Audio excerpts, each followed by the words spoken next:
തെക്കൻ കുരിശുമല വജ്രജൂബിലി മഹാതീർത്ഥാടനം മാർച്ച് 26 മുതൽ ഏപ്രിൽ 2 വരെയും ഏപ്രിൽ 13, 14 പെസഹ വ്യാഴാഴ്ചയും ദുഃഖ വെള്ളിയാഴ്ചയിലുമായി നടത്തപ്പെടുന്നു. മാർച്ച് 24, 25, 26 തീയതികളിൽ സംഗമവേദിയിൽ ആത്മാഭിഷേക ധ്യാനവും ജാഗരണ പ്രാർത്ഥനയും. മാർച്ച് 26 തീയതി വെള്ളറടയിൽ നിന്നും സംഗമവേദി വരെ 10,000 അണിനിരക്കുന്ന വർണ്ണശബളമായ വജ്രജൂബിലി സാംസ്കാരിക ഘോഷയാത്രയും തീർത്ഥാടന പതാക പ്രയാണവും. വിശുദ്ധ കുരിശ് സ്ഥാപിച്ചതിന്റെ 60-ാം വർഷം പൂർത്തീകരണ ദിനത്തിൽ റവറന്റ് ഫാദർ ജോൺ ബാപ്റ്റിസ്റ്റ് അനുസ്മരണ യോഗം. നെറുകയിൽ വജ്രജൂബിലി ദിവ്യബലി. വെള്ളവസ്ത്രമണിഞ്ഞ് 1000 വിശ്വാസികൾ ഭക്ത്യാദരവോടെ 3000 അടി ഉയരമുള്ള കുരിശുമല കയറുന്നു. സംഗമവേദിയിലും നെറുകയിലും മലയാളം, തമിഴ്, ഹിന്ദി, ലാറ്റിൻ, ഇംഗ്ലീഷ് എന്നീ ഭാഷകളിലുള്ള ലത്തീൻ, സീറോ മലബാർ, സീറോ മലങ്കര ദിവ്യബലി അർപ്പണങ്ങൾ.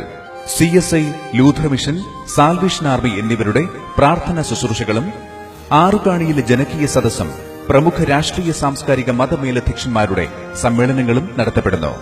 വജ്രജൂബിലി നിറവിലായിരിക്കുന്ന തെക്കൻ കുരിശുമല തീർത്ഥാടന കേന്ദ്രത്തിലേക്ക് ജാതിമത ഭേദമന്യേ ഏവരെയും ഹാർദമായി സ്വാഗതം ചെയ്യുന്നു. കുരിശ് കുരിശ് കുരിശുമലയിൽ കുരിശും പേറി അനുഗ്രഹം തേടി ക്രൂശിതൻ പാദം തൊട്ടുവണങ്ങും ഭക്തരാം ഞങ്ങൾ നിന്നുടെ മക്കൾ. തെക്കൻ കുരിശുമല വജ്രജൂബിലി മഹാതീർത്ഥാടനം മാർച്ച് 26 മുതൽ ഏപ്രിൽ 2 വരെയും ഏപ്രിൽ 13, 14 തീയതികളിലുമായി നടത്തപ്പെടുന്നു.